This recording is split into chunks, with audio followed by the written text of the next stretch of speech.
যুদ্ধের ধরন বদলে দিচ্ছে কৃত্রিম বুদ্ধিমত্তা। মানুষ নয়, এখন সিদ্ধান্ত নিচ্ছে অ্যালগরিদম।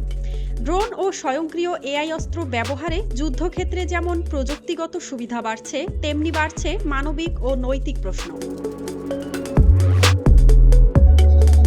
আধুনিক যুদ্ধে এআই নিয়ন্ত্রিত ড্রোন শত্রু শনাক্ত, লক্ষ্য নির্ধারণ, এমনকি হামলার সিদ্ধান্তও নিতে পারছে। একদিকে এতে যেমন সেনাদের ঝুঁকি কমছে, অন্যদিকে ভুল সিদ্ধান্তে বেসামরিক প্রাণহানির আশঙ্কা বাড়ছে বলে মনে করছেন মানবাধিকার সংগঠনগুলো। বিশেষজ্ঞরা বলছেন, স্বয়ংক্রিয় অস্ত্রে মানব নিয়ন্ত্রণ না থাকলে দায় কার? সে প্রশ্নের উত্তর স্পষ্ট নয়। যুদ্ধাপরাধ হলে দায় নেবে কে? প্রোগ্রামার, কমান্ডার না রাষ্ট্র? জাতিসংঘ সহ আন্তর্জাতিক মহলে ইতোমধ্যে কিলার রোবট নিষিদ্ধ করার দাবি উঠেছে। তবে সামরিক শক্তিধর দেশগুলো এখনও এই প্রযুক্তিকে নিজেদের নিরাপত্তার জন্য অপরিহার্য বলে দাবি করছে।